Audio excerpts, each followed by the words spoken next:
여기에 프리미어리그 공격수 중 가장 효율적인 모습을 보인 선수 1위에 손흥민이 꼽혔는데요. 바로 손흥민의 이날 볼터치 횟수가 주목받고 있습니다.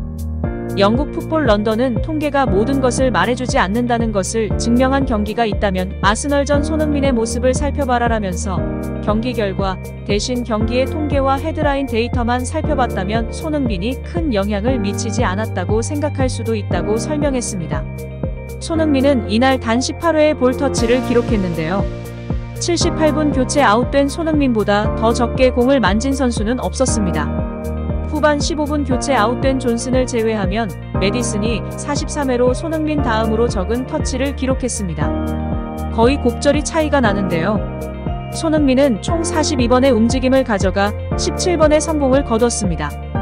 크로스는 없었고 드리블 시도도 없었는데요. 7번의 경합 과정에서 3번 승리했고 볼 리커버리는 0회, 볼을 빼앗긴 횟수는 2번이었습니다. 하지만 이러한 통계는 손흥민의 활약을 더욱 돋보이게 만들었는데요. 제한된 시간을 최대의 효율로 사용했기 때문입니다. 극한의 효율을 자랑했죠. 손흥민은 이날 18개의 터치 가운데 2개를 득점으로 연결했습니다. 슈팅은 총 3번을 기록했는데 그중 하나는 옆구무를 때리며 아쉬움을 삼켰습니다. 손흥민의 이날 기대 득점 값은 단 0.86이었습니다. 1골도 채되지 않는데 손흥민은 2골을 넣으며 다시금 손흥민 선수의 놀라운 골 결정력이 주목받고 있습니다. 여기에 리버풀전을 앞두고 사전 기자회견이 열렸는데요. 포스테코글루 감독이 기자회견에 참석했습니다. 가장 먼저는 안타까운 소식이 나왔는데요. 영국 공영방송 BBC에 따르면 포스테코글루 감독은 브레넌 존슨이 결장할 예정이다. 그리 심각한 건 아니지만 이번 주말은 적절하지 않다. 제임스 메디슨과 손흥민은 오늘 훈련을 진행했다. 어떻게 되는지 지켜봐야 할 것이다. 이것이 일주일 동안 훈련이었다라며 존슨이 결장한다고 전했습니다.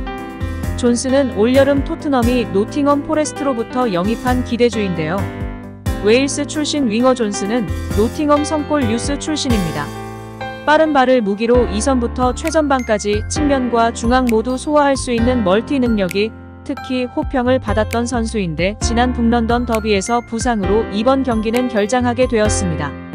이후 손흥민 관련 질문이 나왔고 포스테코글루 감독이 또 한 번 그를 극찬하며 화제가 되고 있는데요. 영국 언론 풋볼 런던에 따르면 포스테코글루 감독은 안팎에서 좋은 모습을 보이는 손흥민이 자랑스럽고 클럽의 본보기냐고? 솔직히 말해 소니는 언제나 그런 사람이었다. 안팎에서 토트넘을 위해 그렇게 행동했다. 안팎에서 토트넘을 위해 그렇게 행동했다. 주장 완장 유무와는 별개였다라며 운을 뗐습니다. 이어 해리 케인이 떠나고 위고 요리스가 현재는 관여하지 않는 상황에서 소니는 진정한 책임감을 느끼고 있다. 소니는 베테랑이자 팀에서 오래 헌신하는 선수로 자신의 올바른 행동과 경기력으로 토트넘 선수들을 돕기를 원한다. 얼마 전까지만 하더라도 그 역시 젊은 선수였고 B클럽으로 오게 되면 을에 필요로 하는 지도와 보호를 받은 적 있기 때문이다.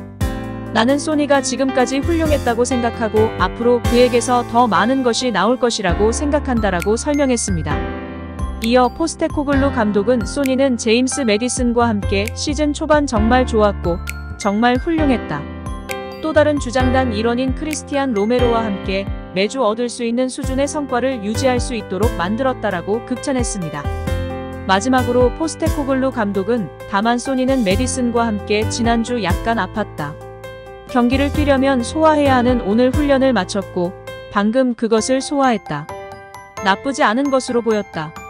하지만 아팠다는 것은 주중 훈련에 있어 약간의 방해를 받은 것을 의미하기에 경기 시작까지 그들 스스로의 몸 상태를 어떻게 끌어올리는지 봐야 할 것 같다며 출전에 있어서는 유보적인 입장을 덧붙였습니다. 여기에 리버풀을 홈으로 초대하며 리그 7라운드를 앞둔 손흥민의 토트넘이 숫자 1로 주목받고 있는데요. 리버풀 팬들의 조롱 섞인 의미의 숫자 1이었습니다. 이는 2013년 이후 토트넘과 리버풀의 공식전에서 토트넘이 단 한 번 이겼기 때문입니다. 이 정도면 리버풀 공포증이라고 봐도 무방한데요. 엄청난 상승세를 보이는 토트넘 후스퍼가 리버풀 공포증을 극복할지 주목받고 있습니다.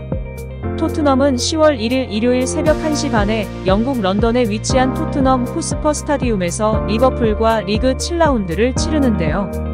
토트넘은 개막 후 4승 2무로 승점 14를 쌓아 4위에, 리버풀은 5승 1무로 승점 16을 얻어 2위에 올라있는 상황입니다.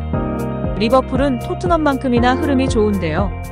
1라운드에서 첼시와 1대1로 비긴 이후 리버풀은 모든 경기에서 다 이기고 있습니다. 프리미어리그에선 5연승이며 유럽축구연맹 유로파리그에서도 LASK 린츠를 상대로 3대1 역전승을 거뒀습니다. 직전 경기인 레스터시티와의 잉글랜드 풋볼리그컵에서도 마찬가지로 3대1 역전승을 하면서 16강에 올랐습니다. 리버풀은 도미니크 소보슬러이를 비롯해 새로 영입한 선수들 활약이 대단한데요. 다윈 누네스, 디오고 조타 등 공격수들 득점력도 살아나고 있고 모하메드 살라도 건재해 공격력도 걱정이 없습니다. 수비가 문제이긴 해도 위닝 멘털리티가 가득하고 지켜내는 저력이 있기에 리버풀은 시즌 초반 상승세를 보였습니다. 똑같이 상승세를 달리는 토트넘, 리버풀 간 대결은 7라운드 최고 빅매치로 꼽히고 있는데요. 2013년 이후 토트넘은 리버풀과 공식전에서 23번 만났는데 1승밖에 없었습니다. 1승도 2017년 10월로 가야 합니다. 또한 UEFA 챔피언스리그 결승에서 0대2로 패한 쓰라린 기억도 있는 토트넘입니다. 지난 시즌엔 2번 만나 모두 졌습니다. 0대3으로 지고 있다가 해리 케인, 손흥민, 히샬리송 골로 3대3을 만들었는데 종료 직전 조타에게 실점해 3대4로 어이없게 패배를 했었습니다. 리버풀만 만나면 좋은 기억이 없었는데요. 토트넘은 상승세를 앞세워 이번엔 리버풀 공포증을 깨려고 합니다. 당연히 키플레이어는 손흥민입니다. 손흥민은 지난 시즌 1골 1도움을 포함해 리버풀과 공식전에서 14번 나왔고 5골 1도움을 기록했습니다. 이번 경기에서도 최전방에 출전하는 게 유력한 손흥민은 북런던 더비에서 멀티골을 넣으며 득점 감각을 끌어올린 만큼 리버풀 골문 사냥에 나설 예정입니다. 여기에 영국 공영방송 BBC 소속이자 2022 국제축구연맹 피파 카타르 월드컵 당시 높은 적중률로 이름을 날린 크리스 서튼이 맞대결을 예측하며 화제가 되고 있습니다. 서튼이 선택한 승자는 클롭 감독과 리버풀이었는데요. 서튼은 내가 포스테코글루 팬이란 걸 눈치챘겠지만 그는 부임 이후 정말 대단했다. 나는 토트넘이 보여주는 경기 방식과 공격적인 모습을 좋아한다. 지난 아스널전에도 그랬고 이번 경기에서도 그럴 것이다. 하지만 리버풀이 승리할 것 같은 느낌이 든다. 확실한 건 많은 득점이 터질 거란 점이다라고 예측을 시작했습니다. 이어 토트넘은 분명 리버풀의 문제를 일으킬 것이다. 정상 컨디션으로 돌아온 손흥민도 좋은 일이다. 하지만 클롭 감독이 이끄는 리버풀 측면도 마찬가지일 것이다. 스트라이커 다윈 누네스도 정말 위협적이다. 뉴캐슬 유나이티드전 당시 10명으로 승리하기도 했다라며 리버풀이 토트넘에 3대2로 승리할 거라 전망했습니다. 손흥민과 살라 측면 맞대결, 도미니크 소보슬러이와 알렉시스 맥앨리스터 그리고 이브 비수마와 파페 사르 중원 경합, 미키 판더 펜과 크리스티안 로메로 그리고 버질 반 다이크와 조엘 마팁 센터백 싸움까지 여러모로 흥미진진한 승부가 예상되고 있는 상황입니다.